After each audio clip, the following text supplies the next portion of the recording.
All right. We should start live streaming here in a minute.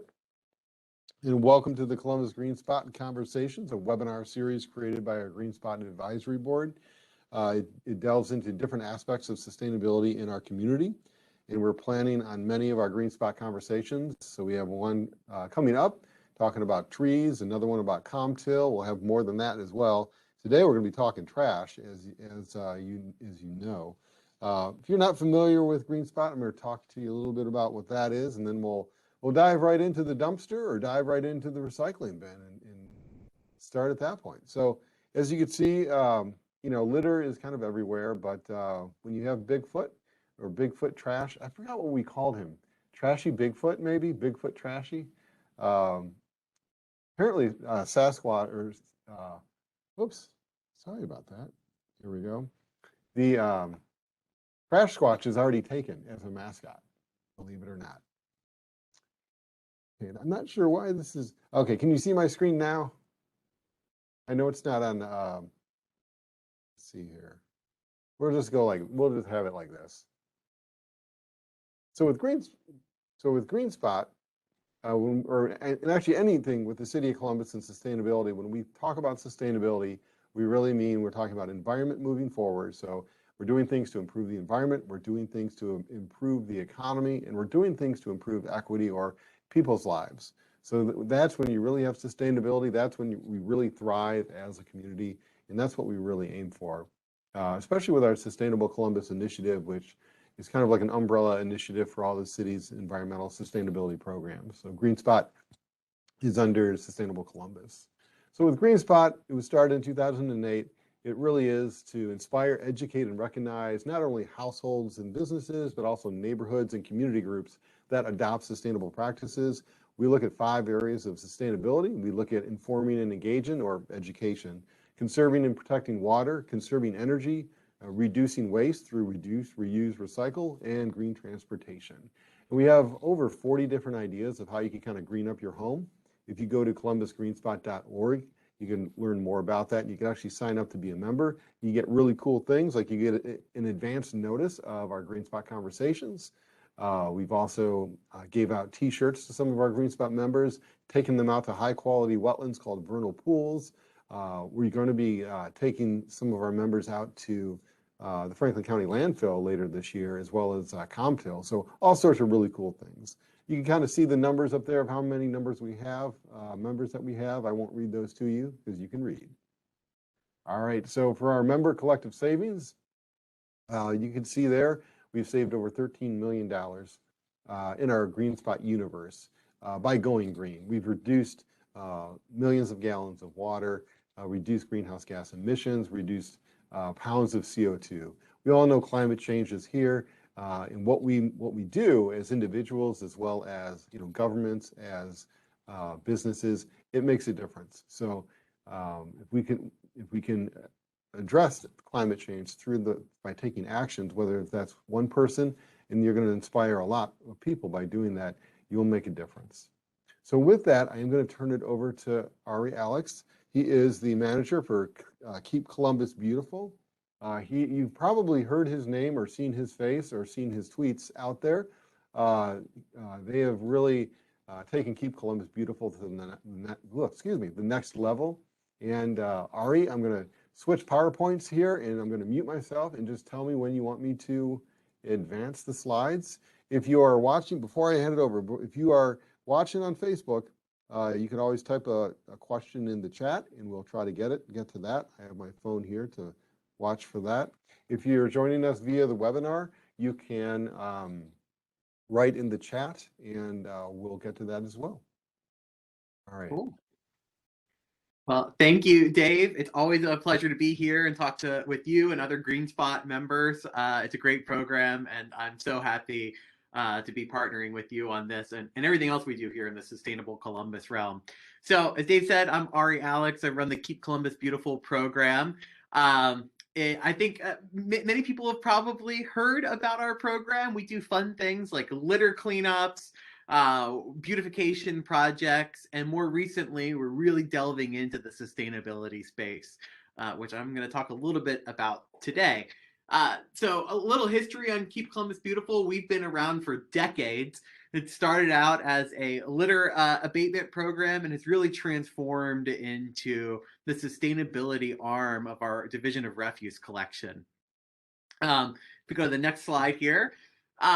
So our main goal is community engagement. We really want to make sure that we have a community that is clean and healthy for all. And litter and trash is a significant environmental impact, and it's oftentimes uh, disproportionately found in communities, in lower income communities and communities of color.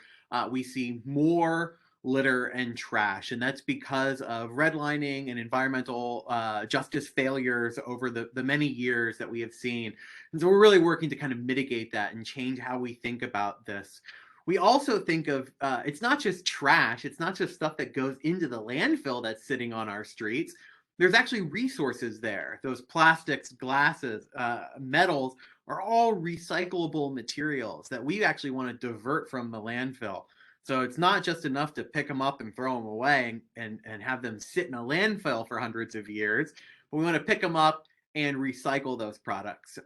So we've really changed our model. We just went under a major strategic planning process at the end of last year, and we aligned ourselves to work in the city's climate action plan. And we have two main goals in that climate action plan. But the big point is we want to do a 40% reduction of waste diversion from going to our landfill by 2030, which is really, really important. And I'll hit on that in a little bit.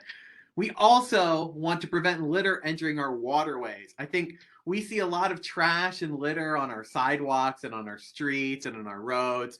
But what we don't see is the 52% of litter that is actually in our waterways. It's floating down the Scioto, the Olentangy, Darby, all of the creeks, streams, and rivers that we have here in Central Ohio have a lot of litter in them, and that is our drinking water, and those that is impacting the natural habitats of many species, which pollutes our waterways. And litter starts here. And if you're going to put a plastic bottle that gets into our waterways here, into the Scioto, it gets into the Ohio, down the Mississippi, into the Gulf of Mexico, and ultimately adds to the giant plastic island that's floating around in our oceans. And so we often don't think about a little impact here and how that impacts us globally, but that's how it is. So if we go to our next slide, talk a little bit about some of our sustainability goals here. Like I said, we have two big buckets and then one kind of supporting bucket. Our first is to reduce organic waste. And when I say organic waste, that is yard waste, which we currently collect here in the city. But the other thing is food waste. And this is where we are starting to see some communities do some real work in, but we think we can make a big impact here. And so we want a 50% reduction of all the organic material that goes to the landfill by 2030 and a 90% reduction by 2050. We think that this equates to about 130,000 metric tons of greenhouse gas emissions. As that organic material breaks down in the landfill, it produces methane and it's released into the air and our climate. And I think as many people know here, methane is one of our most potent greenhouse gases. And if we can mitigate that from being emitted from our landfill and capturing and reusing this product in organic compost material, we can make a really big difference in both our climate goals and also prolonging the life of our landfill. The other thing that we want to do is reduce recyclable waste going to the landfill. And on this, I think people really know how to recycle. What we really want to focus on is increasing the amount of material we capture. And so we want more material that we're diverting, but we also want people to start reducing the material and reusing materials, not just relying on recycling. We want recycling to become a last resort effort. It's the last thing you think about. It's the last thing you want to do with a product. And by doing that, we figure out new sources and new ways to use some of these items. And all in all, we want a 95% reduction of all the recyclable material going to the landfill, which is over 250,000 metric tons of greenhouse gases that we can kind of capture and reduce from that. And then this kind of leads into the third goal, which is to create more jobs in our circular economy. And so how do we invest in those? And we think if we really nail the organic waste and our recyclable diversion, that we create those up to 2,000 jobs in the circular economy. So this ties into the Sustainable Columbus work, and Keep Columbus Beautiful, we are overseeing the Waste Working Group as part of that effort to figure out how we get these goals and create some innovative programs to do that. And I want to just hit on a few of those kind of programs that we're piloting right now because I think it's really cool, and you can kind of see some of the work that we are doing to do that. So if we go to our next slide, we are talking about our Hilltop Recycle Right program. And so we identified which communities have lower participation in recycling. Maybe we have a higher contamination rate, meaning there's more trash or non-recyclable material in the recycling bin. And one of those areas is in the Hilltop. And so we are running a really unique program in partnership with Swaco, who manages our landfill here, to work on those goals.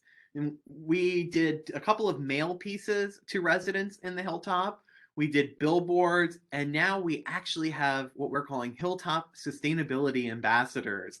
And they are individuals of the community that are going door to door, and they're knocking on doors and having conversations with people in the Hilltop about recycling.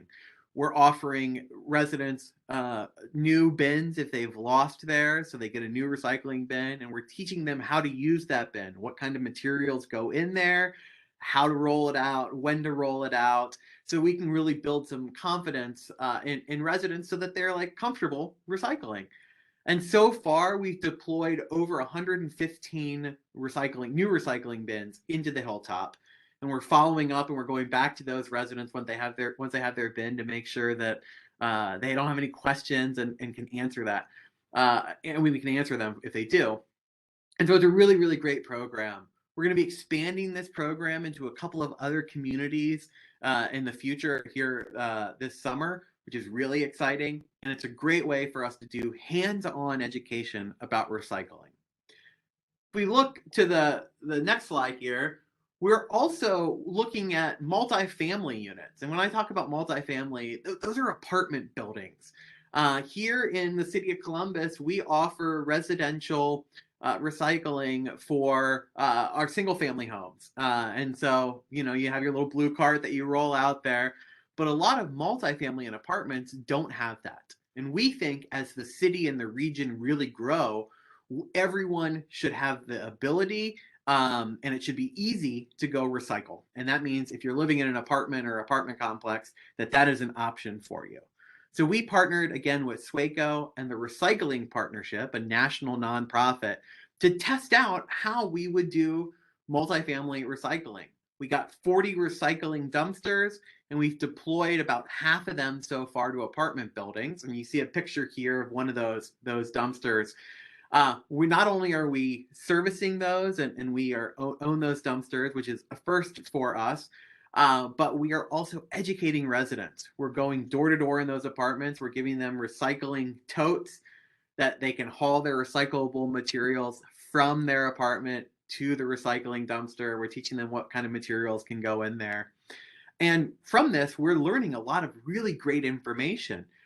We're learning how people in apartments recycle different kinds of materials than people living in homes. And this really helps inform how we would possibly look at expanding multifamily recycling to a larger scale at some point in the future. And this is a really great study that we are partnering with. And it not only helps give us information, but we then share that with the recycling partnership. So other large cities that don't have multifamily recycling, which is a good many of them, can use this data to kind of build out their programs so that more communities and more people have the ability and option to recycle. If we go to the next slide, we're working on our organics and composting program here. And so this says coming soon. We are partnering with Swaco to figure out how we might do some organics programs. We've seen some communities here throughout Central Ohio rolling out some pilot programs on this. We look at Upper Arlington and New Albany that have organics and food waste drop-off sites. And I'm really excited that we are soon going to be piloting a couple of food waste drop-off sites here in the city. We are just now starting that process to determine where and how we would do it. It is very different than organic or recycling and trash, and so how do we haul that material? What kind of organics material do residents generate? How do we educate residents on how to use this? Where does that material ultimately go? And so we're learning all about this with the goal of figuring out how we divert food waste from the landfill, large scale and citywide. And so this is a very, very exciting pilot program that we are looking at testing here, which will give us a lot of new data for a city of our size to start doing organics. And of course, the last big thing that we do is our litter abatement programs. And so we go to the next slide. This is some of the classic stuff that people think Keep Columbus Beautiful is around. We brought back Kick Butt. That's focusing on our on and off ramps in a big way. A lot of the number one piece of trash that we have in the city of Columbus are cigarette butts. A lot of people who smoke think that if they just throw the cigarette butt out, it's like a piece of fruit and it'll just break down and turn back into dirt. But unfortunately, cigarette butts have materials that do not easily break down, and they will stay on the ground. They will get washed into our sewers and drain systems, into our rivers, and continue to add to those trash piles in our oceans. So we did Kick Butt in March 17th. We brought it back. We had a huge turnout, and it was amazing. We also partnered with groups like Green Columbus around Earth Day. We did hundreds of cleanups across Columbus. We helped plant over 30,000 trees with Green Columbus and many other partners throughout the city, which was amazing. Starting in June, we're bringing back Litter League. So June, July, and August, we're partnering with the Columbus Clippers and Huntington to have a baseball themed cleanup throughout the city. We'll be announcing a lot of information about that in the coming weeks as people start to register.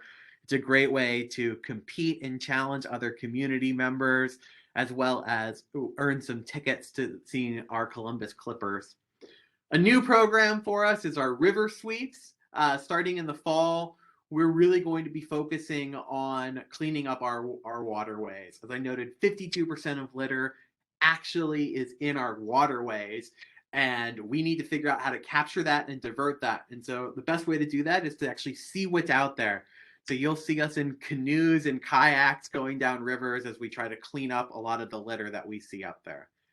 And of course, year round, we have volunteer groups showing up to do cleanups. Rain or shine, we're going to have a bunch of cleanups happening this Saturday. Any group at any time can request equipment from us and come pick it up. We offer grabbers, trash bags. We'll haul the trash if it's in the city of Columbus once it's bagged. If you're doing community gardens, we have shovels. We have so many types of shovels, I can't even name them all. We have wheelbarrows, you name it. We have the tools to do beautification and litter cleanup projects. It's a free service for residents, nonprofits, and businesses here in the city of Columbus, and we love partnering with all of the volunteers. And if we go to the last slide, and then we can actually have a conversation about this stuff. Just a little bit of information about us. We've recently gotten into TikTok. Even though I'm an older millennial, I think we're having a lot of fun. You can follow us on Instagram, TikTok, Facebook, and Twitter. Tag us on things. We love resharing content. And it's a great way to see not only what we're up to, but what other groups are up to throughout the region. And that's a little bit about Keep Columbus Beautiful. That's awesome, Ari. You all are doing so much, and that's okay. I'm a Gen Xer, and I'm just getting now into Instagram, so I'm stumbling through that. So if you follow GreenSpot, I think you're doing a great job on it. Thanks. I'm like, what does this button do? Oh, okay. Where's that delete? How do I delete that? So, but yeah, if you are not following Keep Columbus Beautiful on those social media channels, please do. They are humorous, they are educational, they are frequent. It is a really cool thing to see. So I do want to open it up to see if anybody has any questions. I'm going to jump to the GreenSpot page here. And while I'm checking that, Ari, you had mentioned like the river sweeps that you're going to be doing. Is that going to be like a visual inventory of litter, or is that going to actually be out there with the litter grabbers and canoes getting stuff? And how do people get involved with that? That's a great question. So right now we actually run a citywide litter index. And so we have all of our refuse trucks that go down every street and alley that has trash service in the city. And we identify on a scale of 1 to 4 how much litter is out there. And 1 being it's pretty pristine, there's hardly any litter, and 4 meaning there's a lot of litter. And so we do that annually, and that data is really, really helpful in kind of directing how we do cleanups. We don't do that on the waterways though, because we don't drive down the waterways all the time. And so we want to do a real inventory of what is out there, both visually, and obviously this is a lot of surface litter or things that are on the banks of our waterways and might not capture everything, but it kind of gives us where there's some hot spots, which would then allow us to try to figure out, trace the source back, and so that we can do education from that source point. In addition to that, while we're out there, we'll have grabbers, and we'll make sure that we're picking up material. One of the things that we need to start thinking about here, and as we as a city and a community really focus on our waterways with projects like the Rapid 5 project and other things, is how do we keep these areas clean, and also prevent that litter from happening in there. And it starts by people acknowledging and seeing for themselves that there is litter out there. So the best way to do that is to get people out to see it. And so we will start having registrations for that probably end of the summer. We want to wait till it's a little cooler and the water levels are lower, so it's pretty safe to kind of get out there. So we're just teasing it now, but we think it's an interesting way for us to look at this. Some of the communities in other states that have waterways have come up with some really innovative solutions on how to capture trash there. So we look at the city of Baltimore, they have this barge called the Mr. Trash Wheel. And it is a giant wheel, and the current of the water powers the wheel, and it skims the surface of the water and collects the trash and empties it into a dumpster. It's completely mechanical, it's not electronic. And then they can use a front loader to kind of pick that dumpster off. And so it's really skimming the water. We think that we have some options here that might look like that too. I know the Maumee River in Toledo has also tested on some of these kind of litter skimmers. So we're interested in looking at both technology and volunteer and staff power of how we do this. And like I said, it's a new focus for us, but we know our drinking water is absolutely critical, and that water is such a wonderful habitat for natural animals and fish and wildlife here. So we want to make sure that we're really taking a focus on that stuff. That's great. I love when you said that you're not only cleaning up the litter, but you're kind of looking to see where that litter is starting from. Because it reminds me, you could pick up that litter, or you could see where that litter comes from, right? It's instead of that, what's that expression or that phrase? You could teach somebody, you could give somebody a fish, or you could teach them how to fish for people who fish. So it's kind of taking that and putting a recycling component to that, or a litter component to that. Which also brings up, we have a comment on Facebook where the Friends of Elm Creek contributaries, what they usually do is they'll manually sort through the trash that they collected, and they'll separate the recyclables from the non-recyclables. So it's almost a twofer. Not only are you getting up trash and litter, but you're also sending some of that material to the recycling facility instead of the landfill. That is great. We love to see that, and we also do that. So in April, we collected a little over 36,000 pounds of litter. 10% of that we actually were able to divert and recycle, which was really great. And so when volunteers and organizations pick up supplies from us, we'll give them trash bags, but they can also get recycling bags. And sometimes you'll walk around with a recycling bag, which is just a clear bag that we can then identify the material on. And they will hold both bags, and they'll kind of pick up. Oh, here's a aluminum can. I'm going to throw that in the recycling bag. And so we think there's a lot of work that we can do in that space. I know we've partnered with the Franklin County Municipal Court, which has a litter abatement program where people are issued community service, and they'll go out there. They're also sorting through their materials now. So we're trying to divert more of that material as anytime we're doing cleanups, because that's actually resources. That's valuable stuff. And if it goes to the landfill, it gets out of circulation in that circular economy. And we want to make sure that that material is infinitely recyclable. And so I love that the Friends of Alum Creek Trail are doing that. And I hope more groups do that with us. And like I said, we diverted a little over 3,000 pounds. It's a little over 10% of um, our trash collected just last month. That's awesome. And the one thing you said too is with the aluminum cans, they can be recycled over and over and over again, and they don't lose their strength. And I think it's as in little as 60 days, that can that you pick up and throw in the recycling bin will be back on the shelf. Yeah. So it really is an awesome way to make our resources last a lot longer. And if you have not gone, well, I was just say we have great partners right here in Columbus, like G&J Pepsi.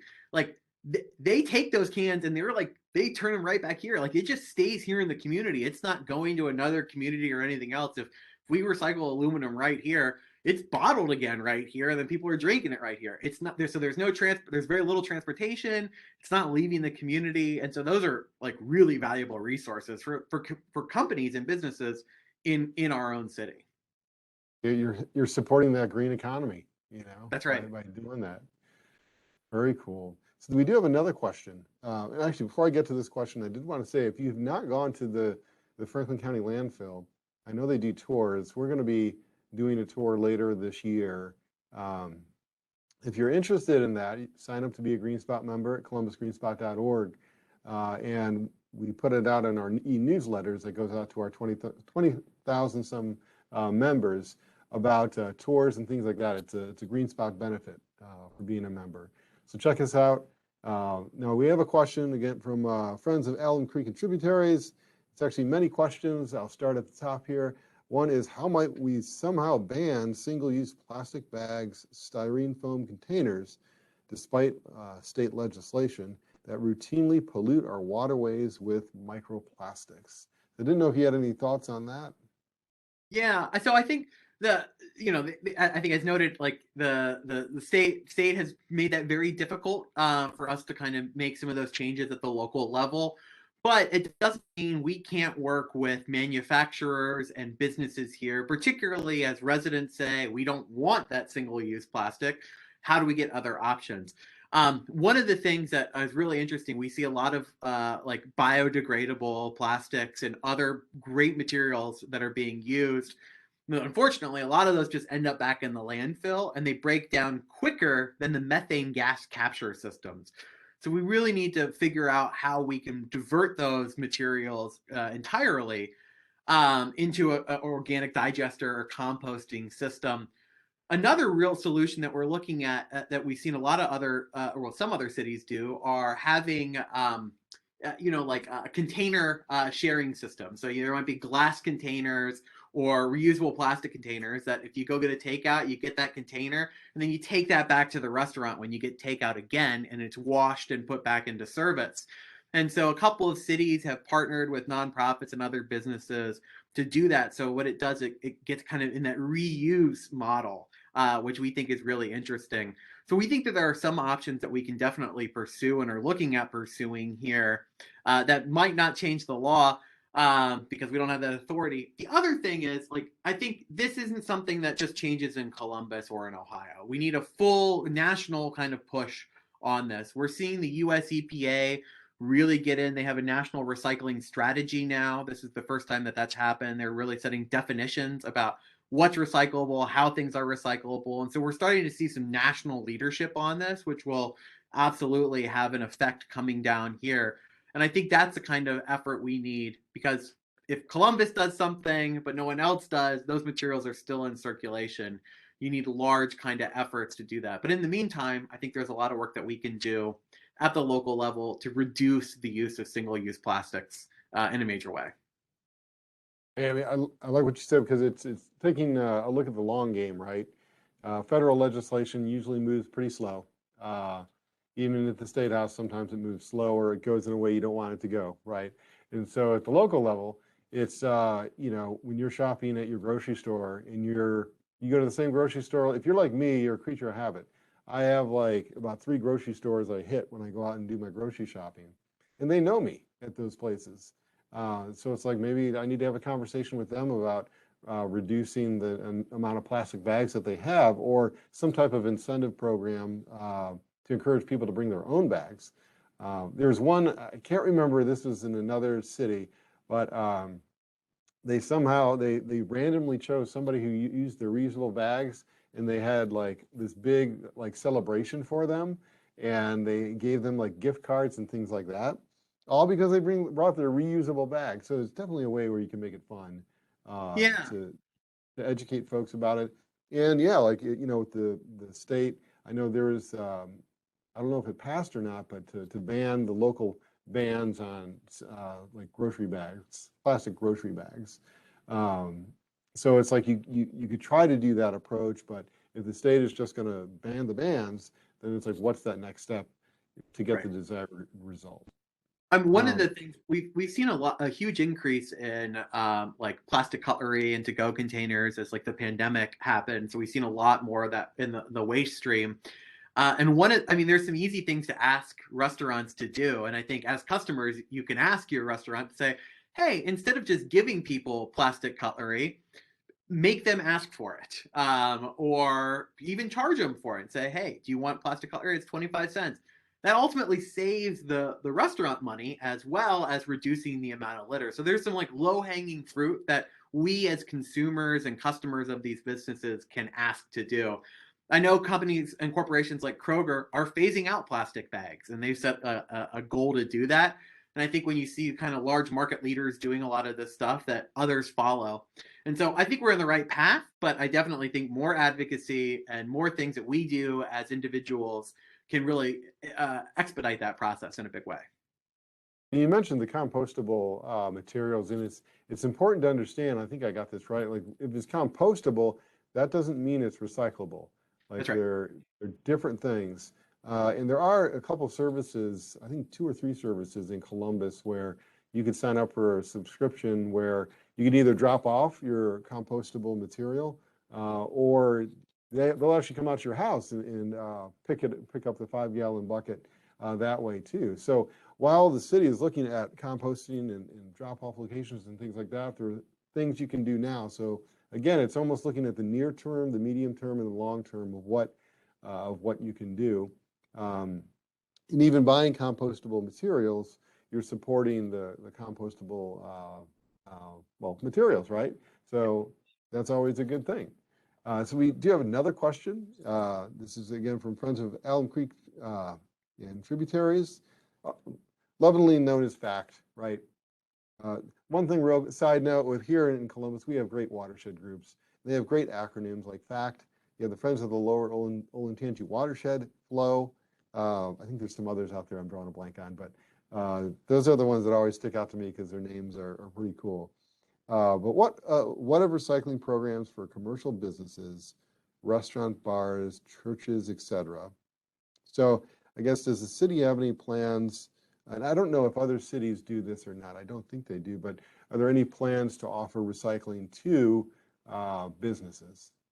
That's a great question.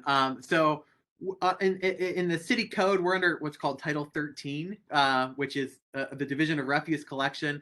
That actually gives us authority over residential areas, so multifamily and single family homes. We actually don't have authority on the commercial side.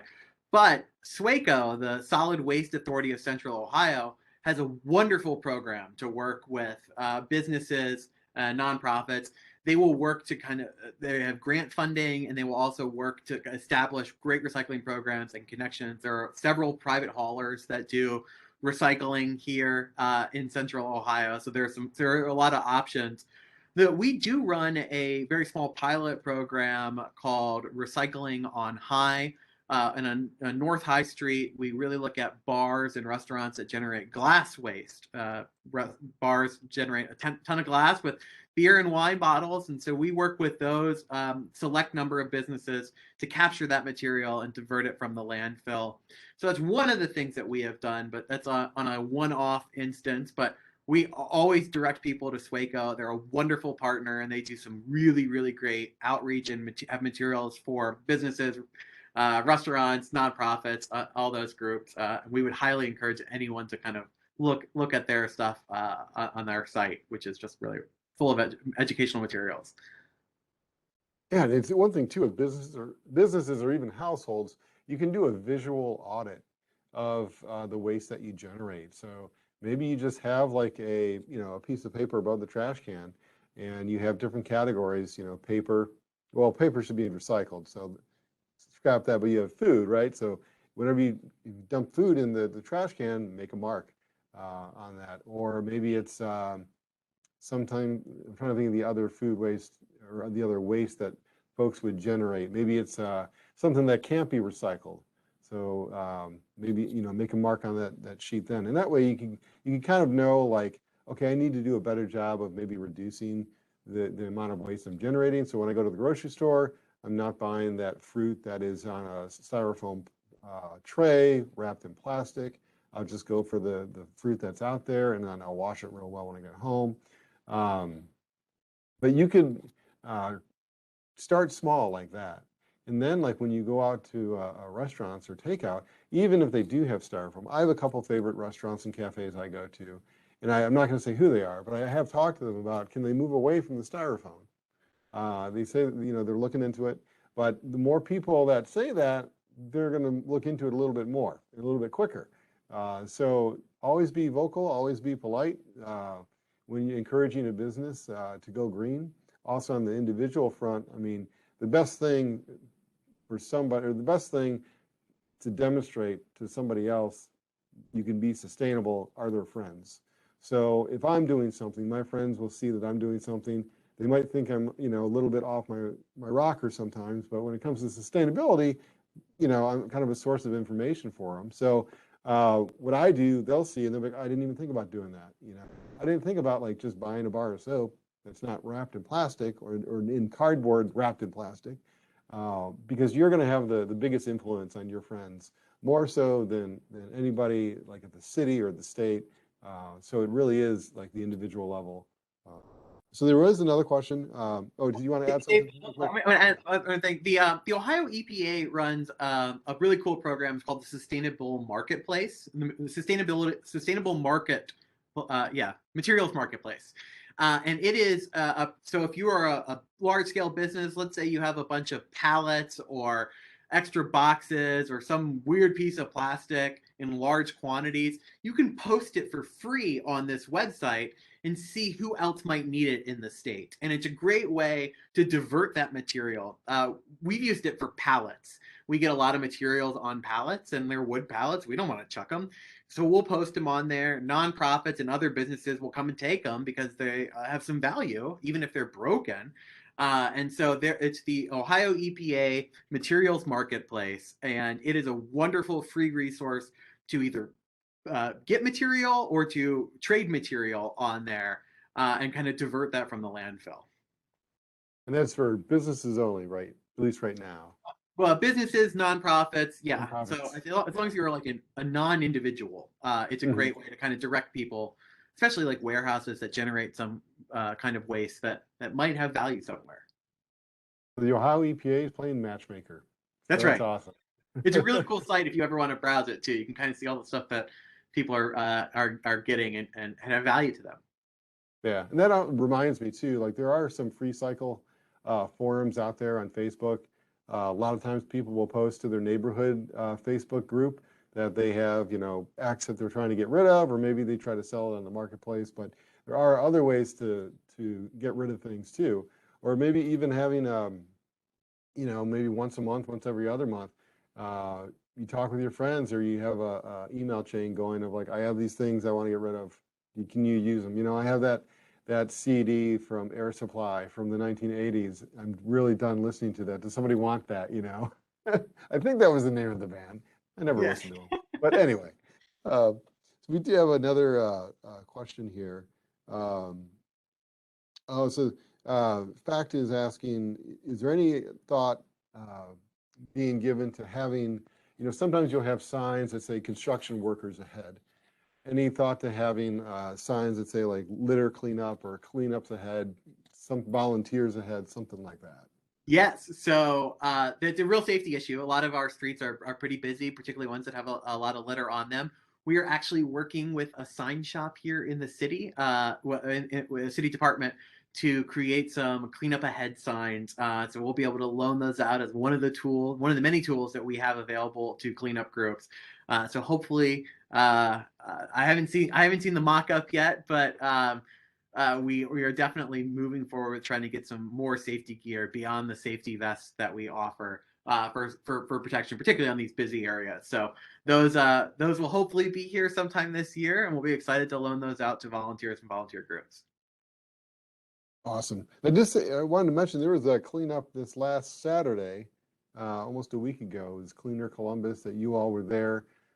Scarlett, the Cardinal, was there. Council member Remy, and I haven't seen how much was picked up from that, but they had dozens of volunteers. Even they showed up in the rain, right? You never know with the litter cleanup how many people you're going to get, especially when the weather is rainy. But a lot of folks came out, and it looked like a successful event. Yeah, it was a great event. I don't have the totals in front of me, but there were a good number of people at that event. And like I said, even in the rain, it's always great to drive down the street and see those bright yellow vests with people and their litter grabbers out there. Yeah. So there's one more question, and then we'll wrap it up. So this is from David Roseman. Thousands of tires from or have been removed from our local waterways. He's suggesting some type of occasional incentive or via household hazardous waste collection days to collect the old tires rather than have tire recycling fees dumping. So I think maybe he's saying, when you recycle a tire now, I think there's one place in town where you can do that. You have to pay a fee per tire. Is the city thought about having one day where they waive the fee or some type of other incentive? Maybe you work with a business to get rebate or free ice cream or something like that. We are actually looking at some long-term solutions to kind of handle those and other materials that can be recycled. So it's definitely I can't announce anything right now, but definitely stay tuned. We are definitely trying to look at that, not just tires, but electronics and other materials that we think should be collected on a more regular occasion. So it's part of our kind of long-term sustainability plan here. So stay tuned, and we are definitely looking at that, and hopefully I'll be able to announce something in the future. That's awesome. Well, I want to thank FACT. Want to thank David Roseman for the questions. And Ari, you're a source of recycling knowledge and litter abatement knowledge. So I really appreciate you taking your time today. Folks, if you haven't visited their website, check it out. Check out their social media. Get involved. The cleanups are a lot of fun. You meet your neighbors. You meet people that you haven't met before. You get to see. Oh, before we go, I forgot to ask. Ari, what is the strangest piece of litter that you picked up? Keep in mind, this is a family show. Well, I mean, I've seen some pretty crazy things. The things that are always, I think, the nastiest that I have to pick up are full diapers. I don't know how they get out there, but sometimes they're out there and they're quite nasty. I think they're called trucker bombs. They're plastic water bottles full of urine. Those are also not fun. Sometimes they spring a leak. So sometimes you see some really nasty things, but you get a good laugh out of it and you just go on. Yeah. It gives you a fun story to tell later on. That's right. but yeah, I mean, the number one piece of litter, as already mentioned, is cigarette butts. And the litter grabbers, they're great for picking those things up. And as already said, you get gloves, you get the litter grabber. They're fun events to go to. You're making an immediate impact, positive impact on your neighborhood and on the city. So who should they contact if they want to learn more about the litter cleanups or how to be notified when there's a litter cleanup, or if their group wants to do it? Yeah, the easiest way is to email us at keepcolumbusbeautiful@columbus.gov or give us a call at 614-645-2421. Awesome. So with that, we'll wrap it up. Thanks everybody for joining us for this GreenSpot conversation. We will have another GreenSpot conversation on Friday, May 20th. We'll hear from Rosalie Hendon of Columbus Recreation and Parks fame, and she's going to be talking about the Urban Tree Forestry Master Plan, kind of where they are right now and where they're going this year. So with that, I want to thank everybody. I'm going to go ahead and stop sharing. I'm going to stop recording